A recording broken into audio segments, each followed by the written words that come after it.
Here it is, GGB. So for anyone who needs a recap on the rules, we did not have a top 25 upset last night. Oklahoma State did not upset Baylor.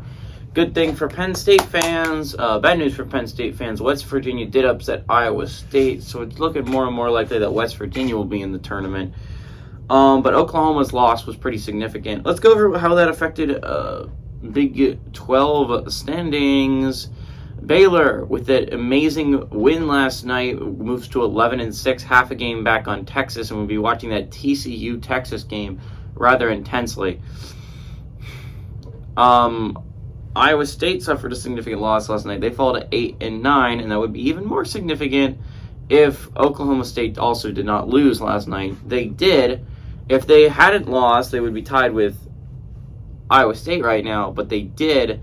Which means Oklahoma State is still game back on Iowa State, which means all Iowa State needs to do next week is win and stop their 4-game losing skid, which I don't know if that's going to happen at the moment.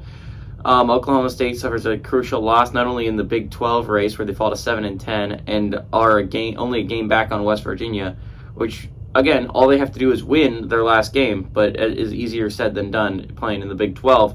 West Virginia is 6-11. Oklahoma State sits at 7-10, but that loss was even more crucial to their NCAA tournament hopes.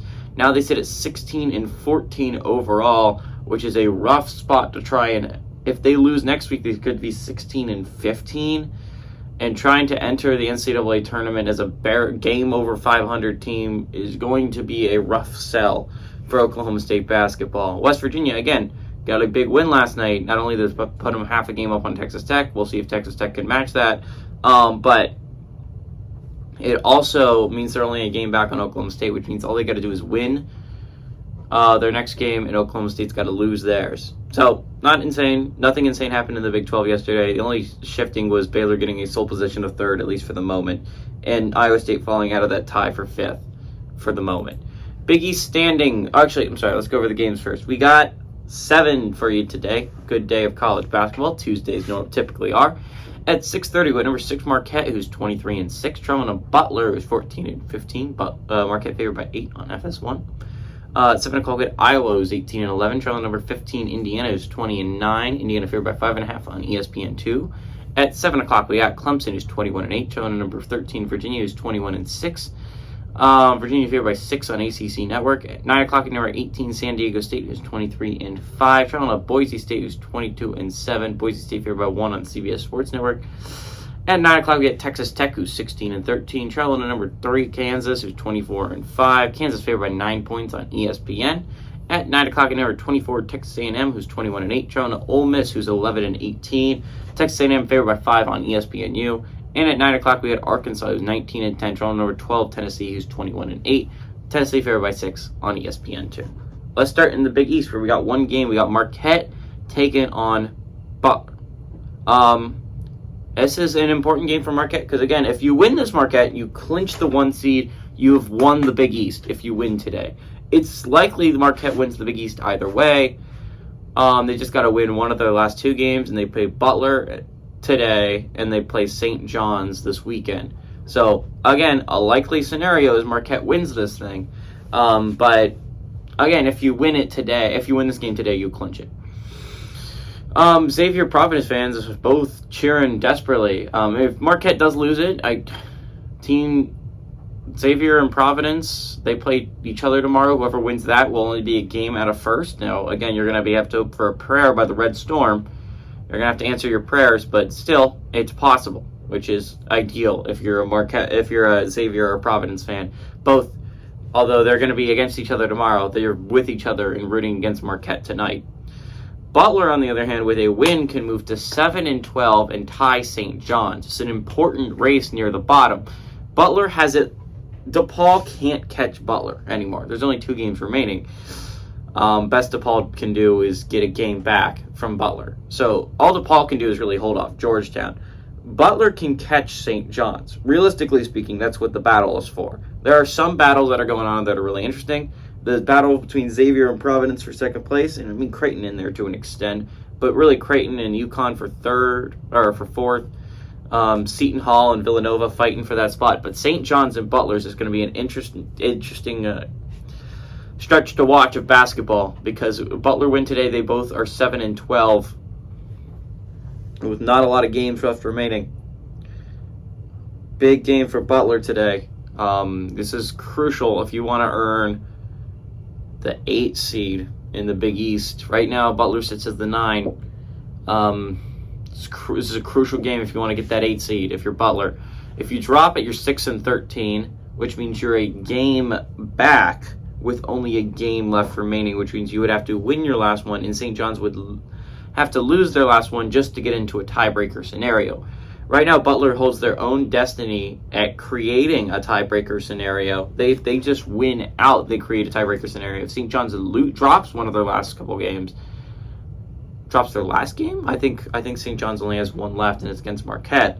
It's a likely scenario for Butler. If you win this one, and St. John's loses to Marquette this weekend, then yeah, you have a very good chance of getting that 8 seed. So it's a big game for Butler. If you're a St. John's fan, big Marquette fan. If you're a Xavier or Providence fan, big Butler fan. Anyways, moving on to the Big Ten, we got Iowa taking on Indiana in a really interesting basketball game, simply because of how close this conference is, right? Indiana is right now tied for second place with Maryland, Northwestern, and Michigan. It's a 4-way tie for second place at 11-7.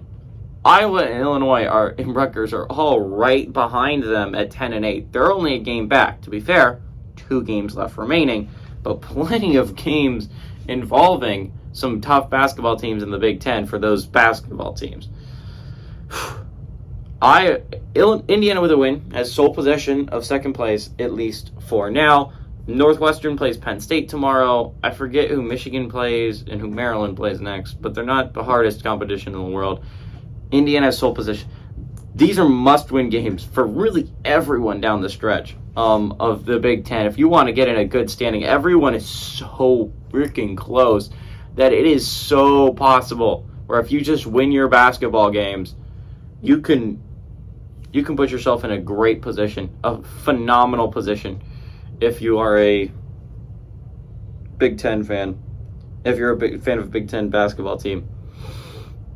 Indiana can keep any hopes of a big share of a Big Ten title alive if they win today. But again, getting into that second place is huge. A loss falls them to 11-8. It gives Iowa 11-8.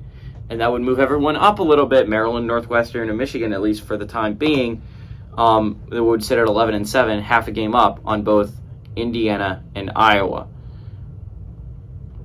Remember, Illinois is still right there. Rutgers is right there. This is really going to be a tough battle. Remember, those top 4 spots, Purdue really has one of them locked up, but those top 4 spots are just so important for winning a Big Ten tournament because those top 4 seeds get double byes, and those double byes are so crucial to winning that thing. So getting that 4 spot is huge, and it's going to be a battle between a lot of these basketball teams moving forward. Iowa with a loss would fall to 10-9 and really exit that conversation. It'd be half a game back on Illinois and Rutgers, and your goal is just to get as high as possible. If you're Iowa, it would seem unlikely you could get to that top 4 spot anymore. It's going to be a very interesting battle down the stretch, and it is going to be I'm really interested to see who ends up getting those top 4 seeds. Moving on to the ACC, we got Clemson taking on Virginia, both 13-5, playing for whoever wins this game ties Miami for second place in the ACC at 14-5. Interesting scenario here. So if you win, if you're Clemson or if you're Virginia, they have the same record, so it doesn't matter. They move to a tie for second with Miami. If you're Virginia or Clemson and you lose, you could fall to 13-6. Not only would that put you in 4th place by yourself, you could also be in a tie for 4th place depending on what happens with the NC State-Duke game. If Duke wins that basketball game, they also move to 13-6 and into a tie for 4th place with you. If NC State wins that one, you're still a half game up on the Wolfpack, and you're a full game up on Duke. That's the scenario right now with Clemson and Virginia. No one really cares who wins outside of everyone who hates Virginia. So a lot of teams are going to want Clemson to win that one because Clemson is just so much more likable than Virginia. Sorry, Virginia fans. Moving on to the Mountain West, this is quite possibly the easiest to talk about. San Diego State, if they win, clinch a Mountain West title. They've already clinched a share of it, but they clinch an outright title in the number 1 seed if they win. If they lose, it gets a little bit more interesting. Again, San Diego State would have to lose their last game after having a 6-game winning streak. Think to Boise State dropping an overtime matchup against San Jose State. New Mexico almost helped out Boise State where they didn't lose any ground, but San Diego State made a buzzer beater to beat the Lobos at the end of regulation. Anyways, with a loss and a Boise State win, Boise State moves to 13-4. San Diego State falls to 14-3. And if San Diego State loses their last game and Boise State wins it, again, it seems unlikely, but Boise State can still get a share of a Mountain West title. But this is so much more important to Boise State, not for that, but to keep the number 2 seed in the Mountain West tournament. A loss here falls them to 12-5 and into a tie for second with Nevada. Nevada, I believe, also plays tonight. So with a Nevada win, that could put them in second place. Now, again, they're going to end up playing the same amount of conference games regardless. But right now, Boise State's putting themselves in a tough situation if they do, in fact, lose this game. Right now, they have control over their own destiny of getting the number 2 seed. But they got to actually fight for it, and they got to get a big win tonight. Moving on to the Big 12, we got Texas Tech taking on the number 1 team in Kansas. Kansas is 12-4 right now, and Texas Tech is at 5-11. This is an important game for both teams. Kansas, with a win, moves to 13-4. Best Texas can do is tie them. Kansas at least clinches a share of a Big 12 title. That's the best Texas can do, is if they win out and Kansas drops their last game, then Texas can win a share of the Big 12 title. If Kansas drops this one and Texas wins tomorrow, they're in a tie for first place atop the Big 12. And if Kansas plays Texas, I believe, their last game, Texas controls their own destiny of winning an outright Big 12 title. Important game for Texas fans. If you're watching this, if Kansas drops it, Texas controls their own destiny.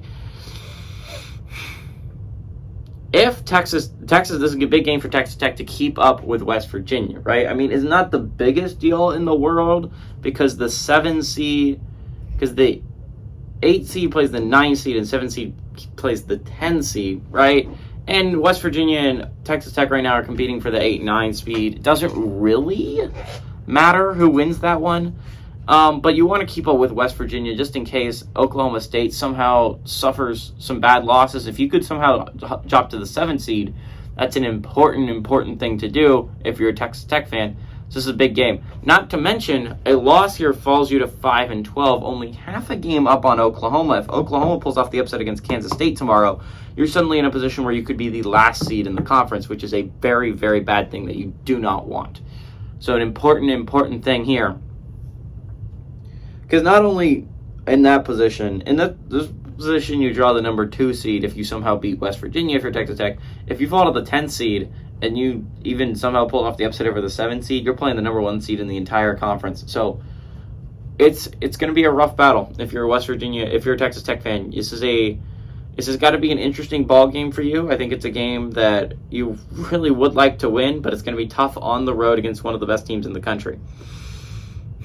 Anyways, that's what's affecting teams there. Moving on to the SEC, we got 2 games here. We got A&M taking on Ole Miss and Arkansas taking on Tennessee. Let's explain this one right off the bat. A&M, with a win, they can't get to the number 1 overall seed anymore. They can't do it. Well, can they? Does Bama have enough games? I think Bama has enough games. Okay, never mind. I think A&M can get a share. They can get a share of it. They are sit at 13-3. Bama sits at 15-1. Bama has 2 games down the stretch. So yeah, if they lose to Auburn tomorrow, that's going to be a big game. If you are a A&M fan, but yeah, if you're going to be watching this game because you can at least get a share of a SEC title if you were to win this one. If you win this one, you at least clinch second place. Kentucky can no longer catch you. You're 14-3. They're 11-5. Even if you drop their last game, to Bama, they can't catch you. So if you're an A&M fan, it's an important game because you at least clinch the number 2 overall seed in the conference if you win today. that's where it says if you fall. This is a ideal scenario for Kentucky, by the way. Then you gotta beat Bama or hope Kentucky loses down the stretch. It's an important game for this because it's going to be hard to beat Bama, and it seems hard to believe that Kentucky is going to drop one of their last few. But if you're a Tennessee fan, this is huge to keep hope that you can catch Kentucky. Where they win, you move to 11-6, half a game back on Kentucky. Again, Kentucky swept you, so you would need to finish ahead of Kentucky, which means Kentucky's got to lose their last 2 games, and you got to win your last 2 games if you're a Tennessee fan, which is going to be tough. But you can at least keep the hope of getting that number 3 seed overall alive. If you drop this one, you fall to 10-7, only half a game up on the likes of Mizzou, Auburn, Vandy. This is not good if you are a Tennessee fan, because these teams could easily catch you. That is bad. Not a good. This is a huge game to not drop, because right now you're sitting, you have control over your own destiny of getting the 4. You can at least have hope that you can get the 3. Falling to possibly 6 or 7 would just be absolutely detrimental to Tennessee fans if you want to win the SEC. This is a bad spot to be if you want to be down here. You would like to be the 4 seed. Talking about Arkansas. Arkansas with a loss could put themselves in an interesting situation. When they win, they move to 9-8, half a game back on Missouri, Auburn, Vandy. Auburn plays Bama, so that's a likely loss there. I mean, you can get higher in these standings if you are Arkansas. It seems unlikely that you catch Tennessee, even if you beat them. They fall to 10-7. You're 9-8. I guess you're only a game back, but Tennessee only has a game left. Seems unlikely you reach Tennessee, but you could possibly pass Mizzou, Auburn, and Vandy to get into 5th place if you're Arkansas. Huge wins for if you're an Arkansas fan. However, a loss here would be absolutely detrimental, because not only would you be in a bad position of possibly catching Mizzou, Auburn, and Vandy, you give hope back to Mississippi State and Florida, where Florida plays Georgia tonight, a likely victory, and Mississippi State plays an easy one next, I believe. If they both win, you sit at 8-9, they sit at 8-9, and it's a 3-way tie for 8th place in the conference. It's an important game if you're Arkansas that you can't drop. And finally, Ole Miss sits in a tie right now for South Carolina for, I don't know, the second and third to last place. They sit in a tie there, 3-13. This is an important game to win if you're Ole Miss, simply because you want to break that tiebreaker, right? If you keep losing and South Carolina wins one, then this is a bad situation to be in. If you're Ole Miss, you get passed by South Carolina. Anyways, those are the positions everyone's in the SEC, and who wants whom to win. By the way, if you're a South Carolina fan, big Arkansas, Texas A&M fan today. Same for LSU fans.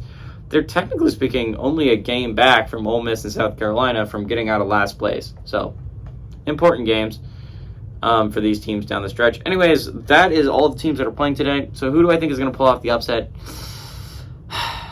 I think there's a lot of chance of upset. Again, none of the spreads are double digit today, which is impressive, and it means that no one thinks any of these are going to be a blowout. Probably the biggest blowout everyone's expecting is Texas Tech playing Kansas, but I think even Tech could hold that close for a while. This is not a bad basketball team with Texas Tech. Arkansas is solid enough to beat Tennessee. It's hard for me to believe Ole Miss can beat A&M, but A&M has been streaky lately. Clemson has looked pretty solid as of late. Iowa could easily go on the road and beat Indiana. Butler defending home court is not insane. But what I'm going to do is Boise State defends home court. They're favored by 1 point, so it's the safest of the options to go with. But I like the Broncos. I think the Broncos are a very good basketball team despite dropping an overtime game against the Spartans. They're playing for a chance to clinch that, to really put themselves in a great position to get the 2 seed. I feel like there's a lot on this line, and I feel like the Broncos know that. I feel like they're going to win this one. Everybody, this is GGV saying adios amigos. Go Broncos.